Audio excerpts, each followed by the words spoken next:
One of my first memories of, I think I was 4 or 5 years old, and the first friend I had that I can remember was this little boy named Matt, and we were playing, and Matt came to me one day, just like we'd meet up, we'd play, and he came to me, he's like, I just had this very serious look on his face, and kind of gave me a little talking to.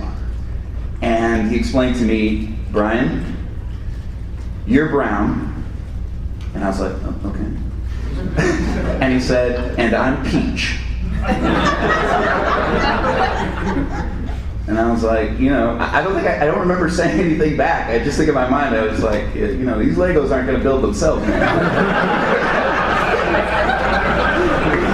I don't know what you want me to do with that information.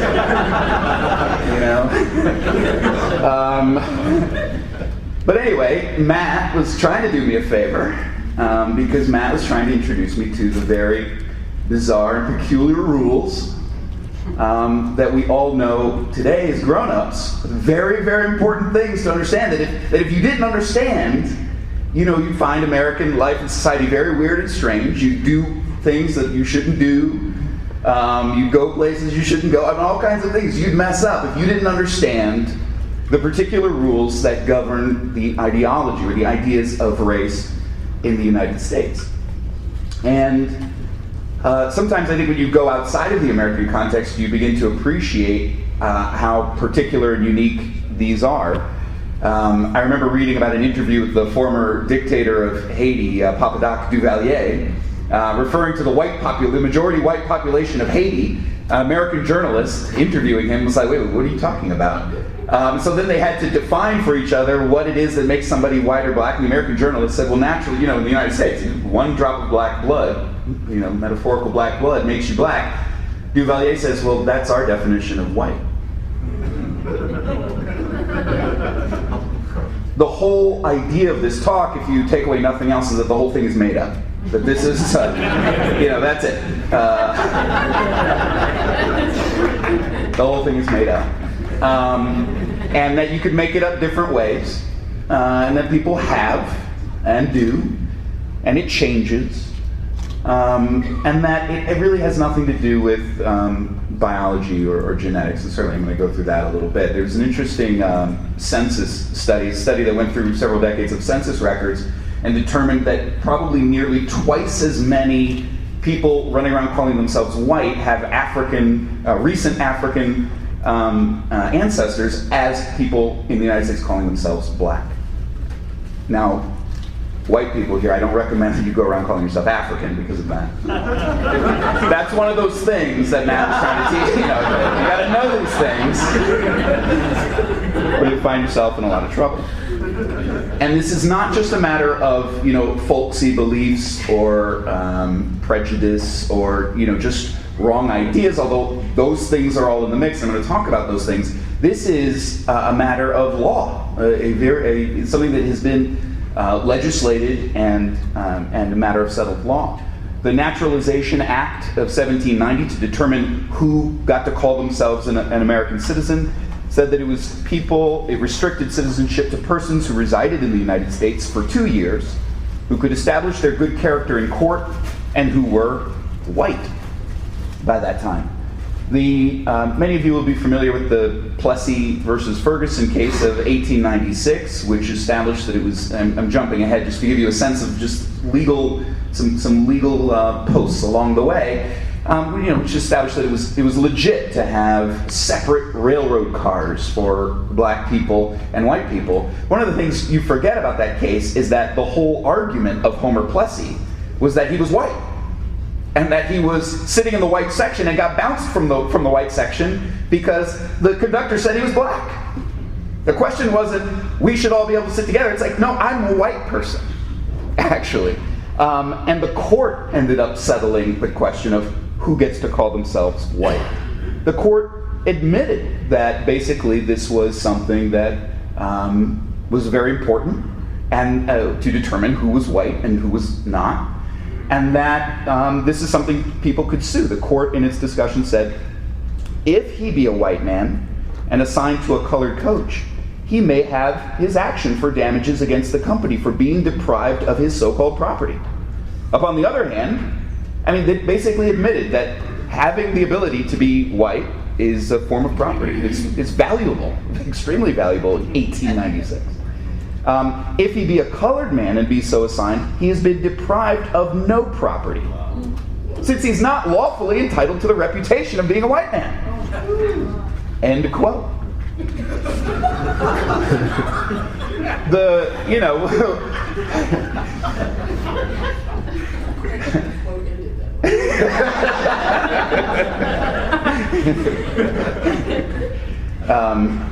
That's my performance of the quote.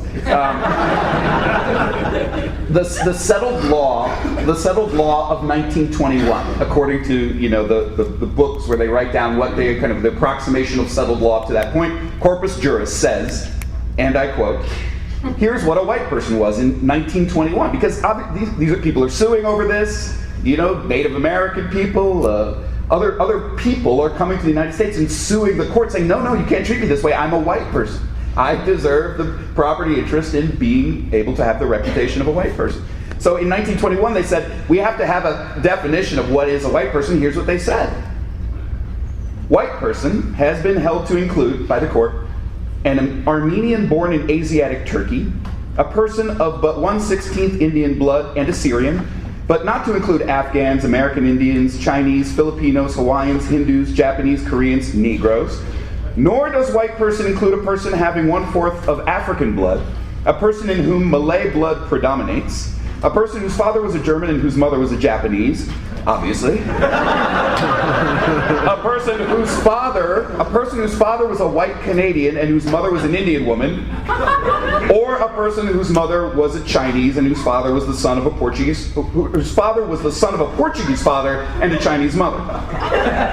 White people.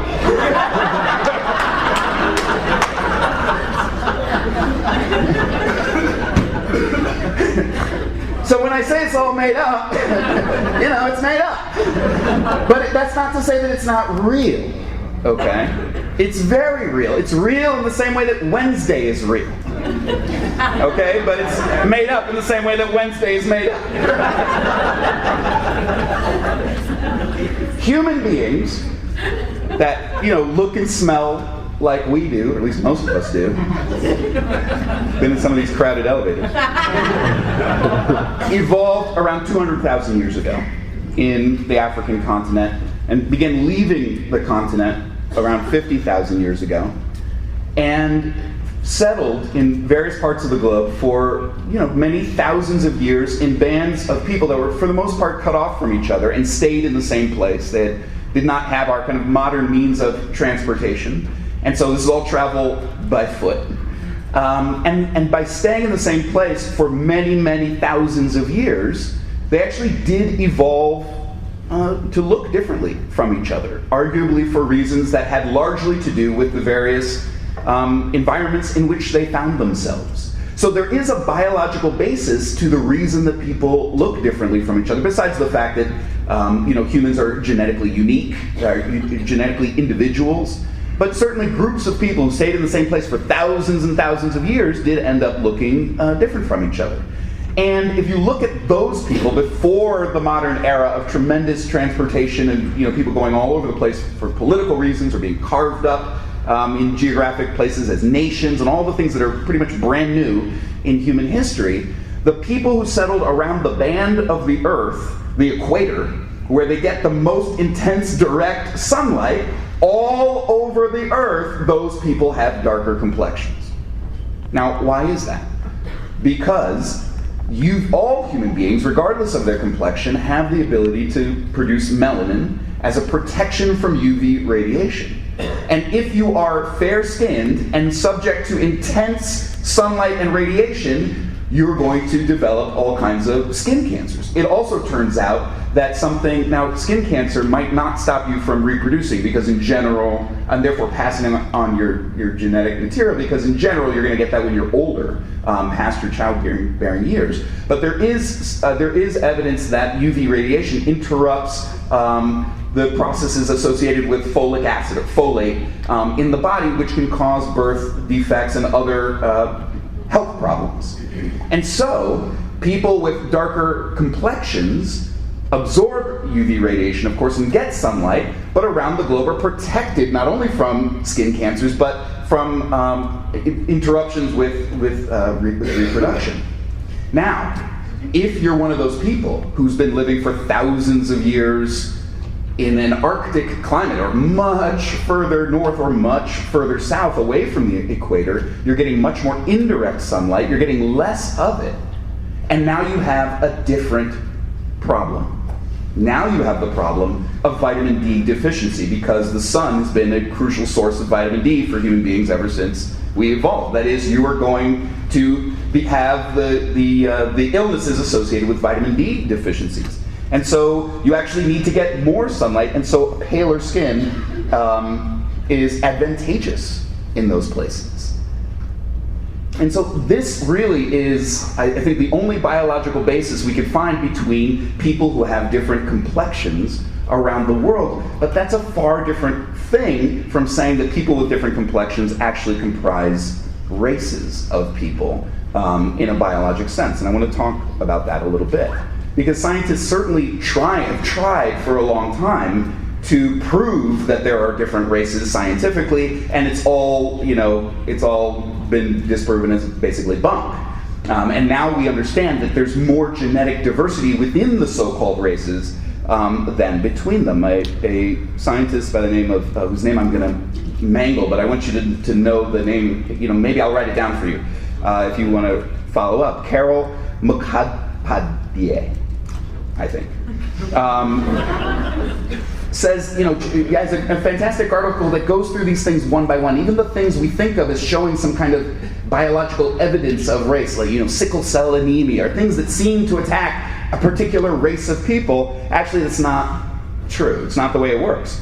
Carol writes, in the United States, the sickle cell gene is more common among African Americans than other populations, but it is not a racial gene. The genetic variation that causes it is also found in parts of South Asia, Southern Europe, and the Middle East. It is only found in some areas of Africa.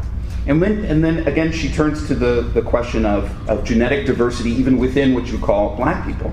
She says, when we turn to the racial category black, we find again enormous geographic and human variability. Africa has desert, mountains, oceans, tropical areas, and spans a range of latitudes from some distant from the equator. It has hundreds, if not thousands, of linguistically, culturally, politically, and historically distinct populations. Africa is home to the shortest and the tallest people of the world.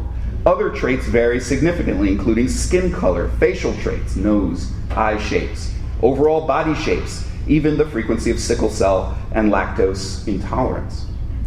Now, the problem with race, with skin color, one of the kind of folksy ways that in America we determine who's who, and part of the reason that throughout my life being so fair, people are always confused about what I am. Or job, I'll go to job interviews, people say, well, what's your background? What are you? Where are you from? No, I mean really, where are you from? The problem is that things like skin color is not a discrete trait. There's a spectrum. There's like a gradation of skin colors. And so if you're going to mark people off and say, these people are this thing and those, you're creating an arbitrary point at which to say somebody paler than this is one thing and somebody darker than that is another. It's not a naturally occurring division between people, a sharp line. There are a few traits that are like that, actually, in humanity. There are some traits that are discrete traits, where you either have one thing or the other. Earwax is one of those things. There's only two types. You either have sticky or wet.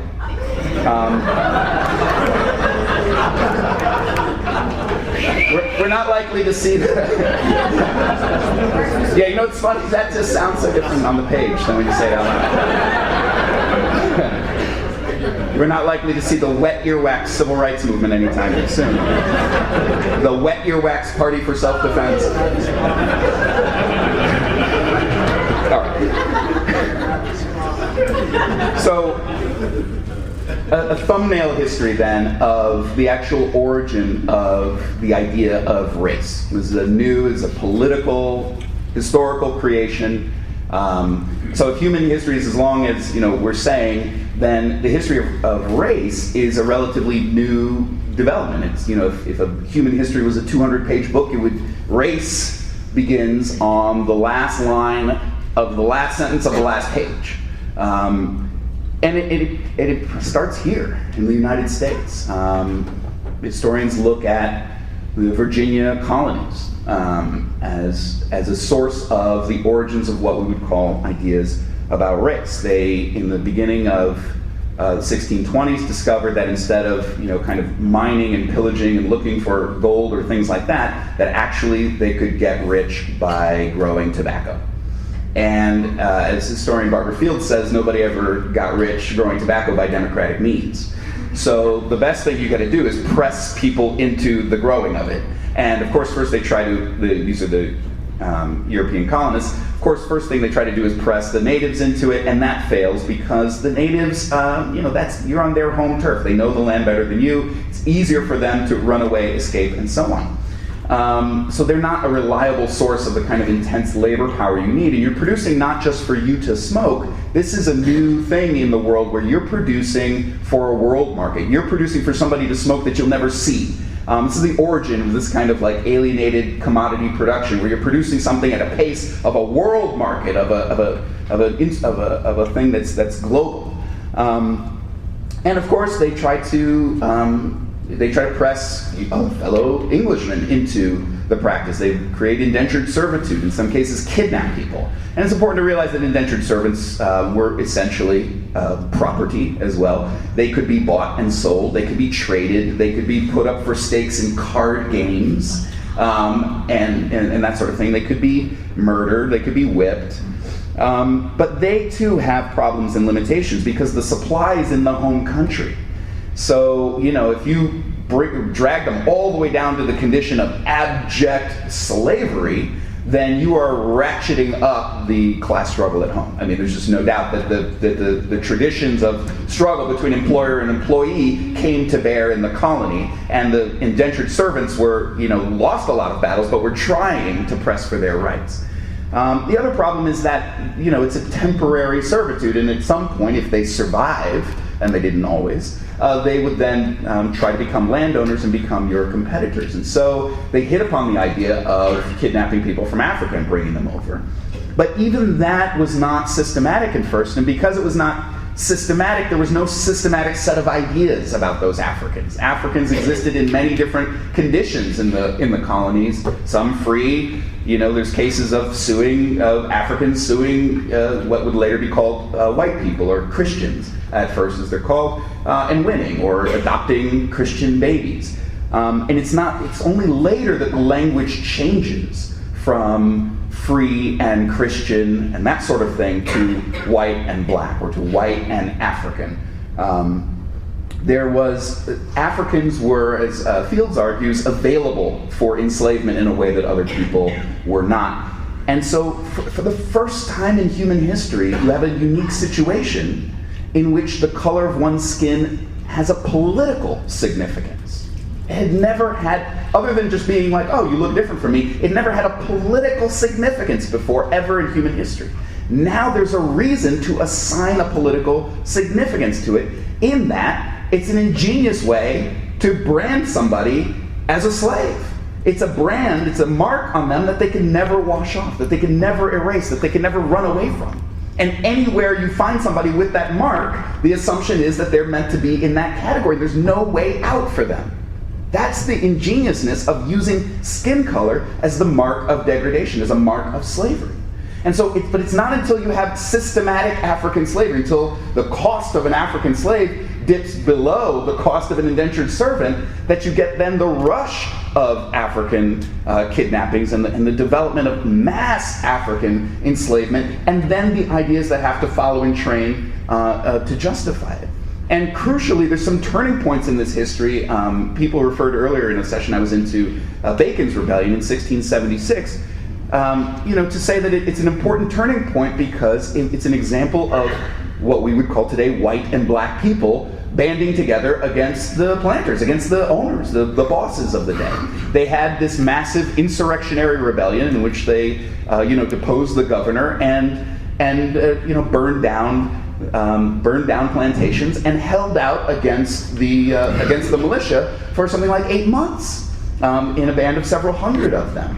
Now, of course, it's crucial to understand this is not an uncomplicated history. This is not the socialist revolution. One of their principal demands was the governors not killing Indians and clearing land for them fast enough.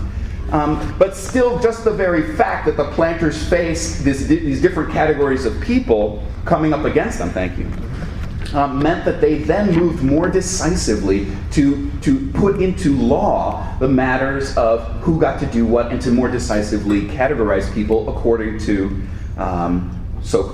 what later became race. And so white people were then allowed to own property or to own guns or to participate in juries or to serve on militias and do all kinds of things that then black people were forever barred from. And then it's important to understand, had not been systematically barred from those things before, and now was systematically barred from those things.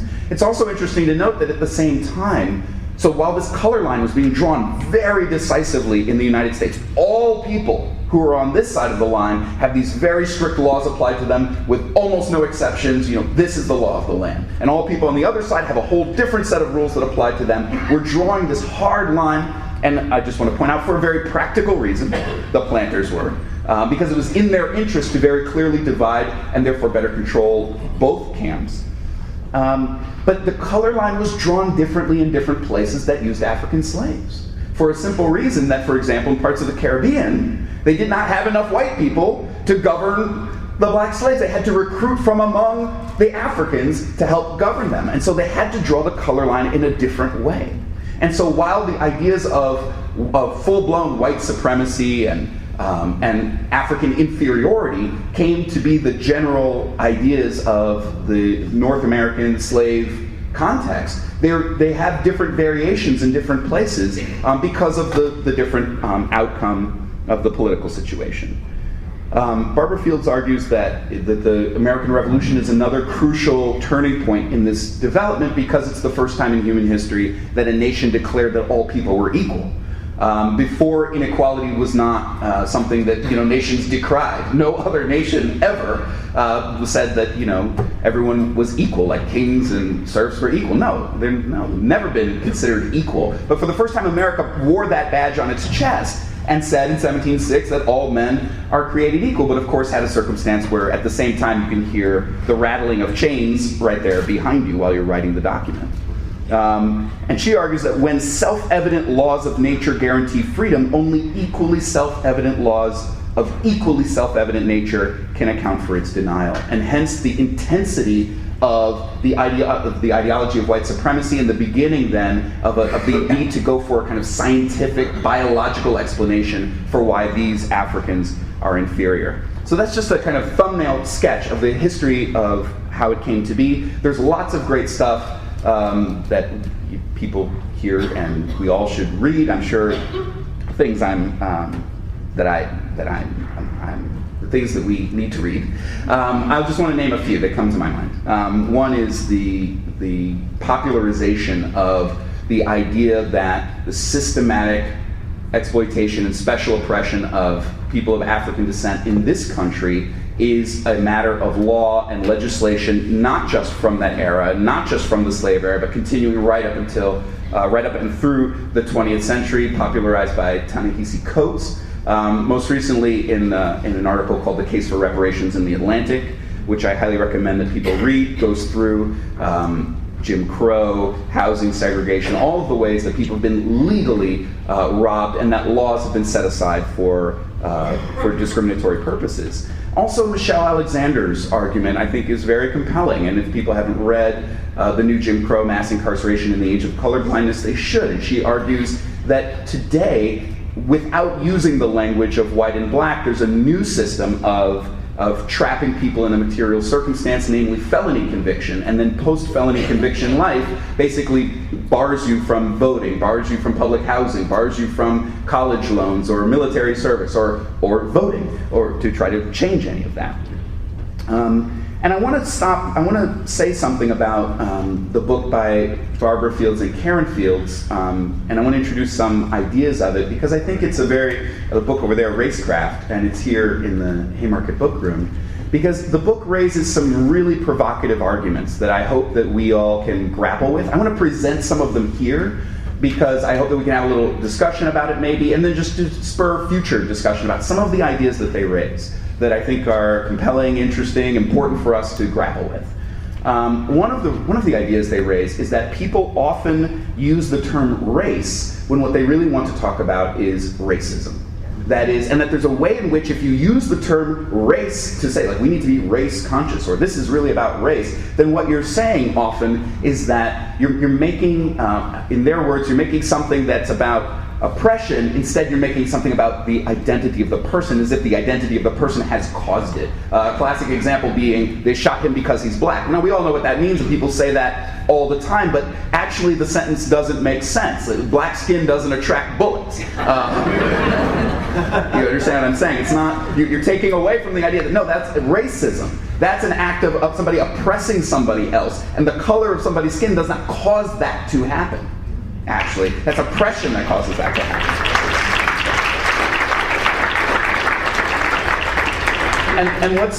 And then they use the term racecraft, which evokes, of course, witchcraft, to describe the kind of ideological fog, pervasive mental terrain in which all of this operates. I think it's one of their most provocative arguments is that well-meaning people often then try to end up recreating the ideas of race in their attempt to be anti-racist. For example, by trying to then find in ideas of race something to do with culture, something to do with identity. And what they argue is that, well, actually, think about Amadou Diallo. If the police had known that he was an African immigrant, would they have thought that he was the same kind of threat as when they assume that he's an African American? That is, he doesn't get to define himself in America. They define you. Black is something imposed on you in this country. It's not a self-definition. All of the court cases of people trying to define themselves and then being told, no, you're not that. Even Native American tribes going before the court and saying, we define people who are of our tribe as people who live here with us and do our practices. And the court saying back to them, no, it's people who are from your bloodline. That's what race is. So again and again and again, race, it's hard to say that race is identity when it's something that they put on you. And when you're subject to the kind of peremptory nullification on the spot in highly deadly ways.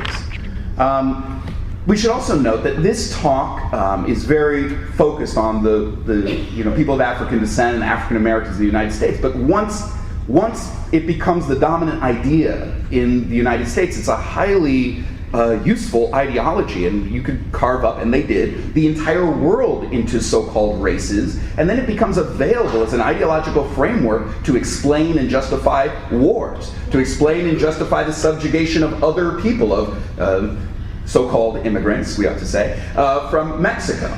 People, or to describe what you continue to do to the native population. And all of those racisms have particular features and particular dynamics and particular politics that are unique to those struggles and to those contexts. I want to say something now. How much time do I have? You have about 10 minutes. Okay. I'm going to say something. So it's a highly malleable set of ideas. I want to kind of end with some of what's, I think, controversial or being debated about how we challenge racism today. I think fighting racism in our context has certain unique challenges. One of the challenges is that we are living on the heels of a tremendous anti-racist struggle, civil rights and black power movements, in which now nearly every institution in our society swears up and down that it does not discriminate. The kind of official anti-racism and diversity, efforts of every institution are its official stance. But we know at the same time that all of those institutions, every university, school, prison, what have you, has a tremendous pattern of racial disparities, of who gets punished and who gets rewarded, of who gets opportunities and who doesn't. So these tremendous patterns happen at the same time as a level of official denial. And the court has ruled again and again and again that the pattern is not enough. What you have to show is intent. And there's a kind of obsessive hunt for individual intent in racism. Like, did Zimmerman say the word nigger before he shot Trayvon Martin? And they're like parsing through the transcript of his calls to 911 because it's like, well, did he say that? Wait, let's see if we can clear up that audio. It's like, did he say it? Doesn't matter what came out of his mouth. It matters what came out of his gun.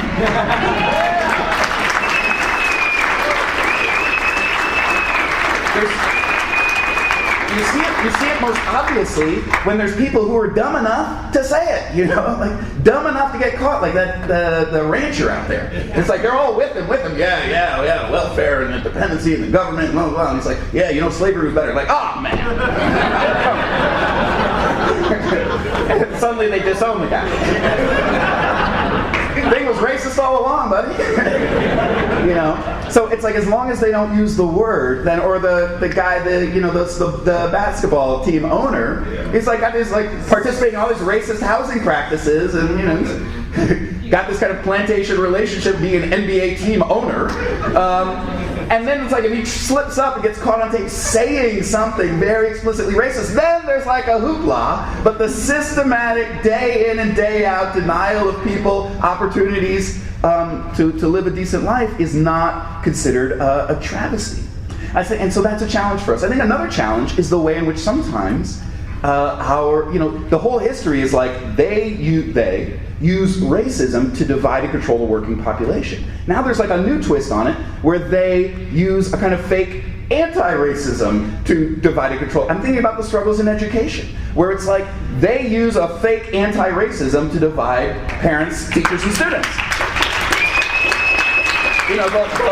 The lawsuit against teacher tenure, which they wrap up in the robes of Brown versus Board of Education and the Civil Rights Movement, this is about justice. And it's like, whoa.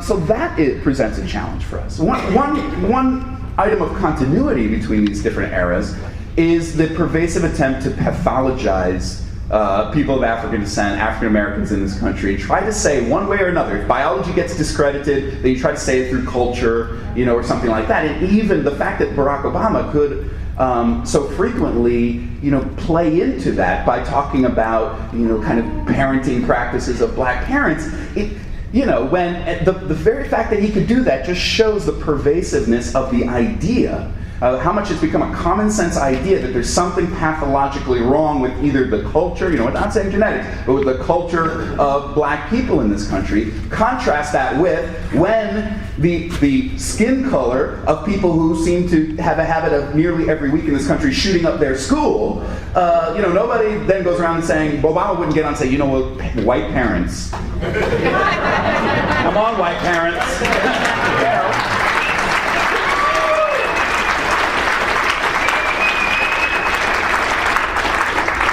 Obama would never do that because we just don't, the society does not pathologize and say that there's something pathologically wrong with white people in the same way. So let me just get to some of what's maybe more controversial, and I'll end with this.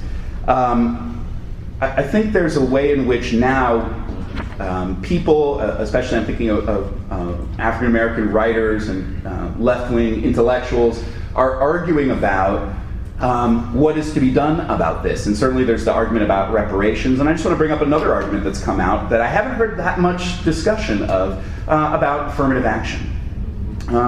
Because you have, on the one hand, people like Cheryl Harris saying that affirmative action, she has a very interesting article that I think everyone here should read called Property Interest in Whiteness, I believe is the title, where she goes through some of the things that I referred to about the ways in which, legally speaking, the court has upheld the idea that being white is a identity worth something to people. And she argues that affirmative action undermines that property interest in whiteness by giving programs and certain advantages to people of color. Similarly, Coates argues something similar, that actually the question of reparations is important and includes things like affirmative action, and he argues that we have to be honest, that if we're giving a slot at a university to a black kid, that is giving something to one person that we're not giving, therefore, to a white person. And that's okay, because we've been not giving things to black people for a long time. And so, like, how can you cry foul now? Very compelling argument. And then on the other side, you have people like Michelle Alexander. By the way, read all the way to the back of her book, because she has a very interesting argument about affirmative action that I just want to give you a thumbnail taste of, that is also very compelling, I'm going to say, in its own way.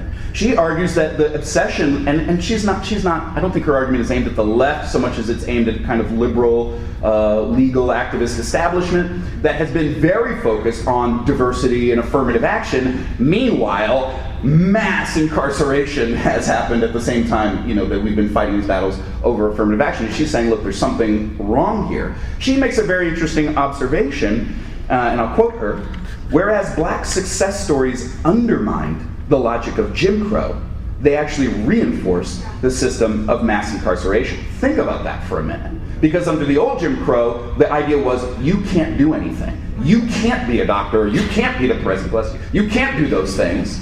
And so if somebody does something, then we're like, yay, we have a black doctor, or like we have a black this. And that challenges the logic of the old Jim Crow. But the ideology of the new Jim Crow is to pump up the few black success stories in order to denigrate everybody else. In order to further pathologize people and say, if you're not the president, what the F is wrong with you? And so there's a way in which I think she's onto something to say that strategy of saying, now we're admitting 8 people to Harvard, that in and of itself is part of the structure of blame for everybody else. And that's important. Similarly, the Field sisters, in their book, Racecraft, argue that there's a way in which the similar line of defense of affirmative action recreates race. It substitutes diversity efforts for genuine justice, and short circuits, they argue, a real conversation about inequality in general. And they put it very simply: why are we saying that it's okay to just insert a few people into that college when we're not asking? That then shortcuts the conversation about why it is that college isn't available to all. That assumes that there's scarcity of college, or that that is a natural state of affairs. It assumes there's scarcity of jobs and leaves us with no language to talk about inequality in general. Now, of course, the caveat to all this is that we have this the few Neanderthals who survived from 500,000 years ago are on the Supreme Court. And their attack on affirmative action from the right has nothing in common with these kind of critiques from the left. So we're in a context in which those few gains, meager as they might be, of admissions to college or those kinds of programs, that those gains are under attack from the right. They're under attack from people who use the logic of colorblindness to say, therefore, if you're not just succeeding, we did away with all the racist laws, so if you're not succeeding, what's wrong with you? And it's very true still that kind of colorblindness is very instrumental to the new racism. So I'm not going to then pronounce the winner in that debate, but I want to say that it seems to me that my own personal take is that there's something that I think there's a stance we can have that's not either or, but both and. That it's like we want to fight for any little admission or leg up or anything that is reparations light, but we want to figure out a way to do that in a way that does not assume the political scarcity, that we want to call it out as historic and specific scarcity. There's got to be a way to fight for specific reparations and aim our arrows at the underlying inequality. And I think that is the spirit that the socialist movement should take from here. Thank you.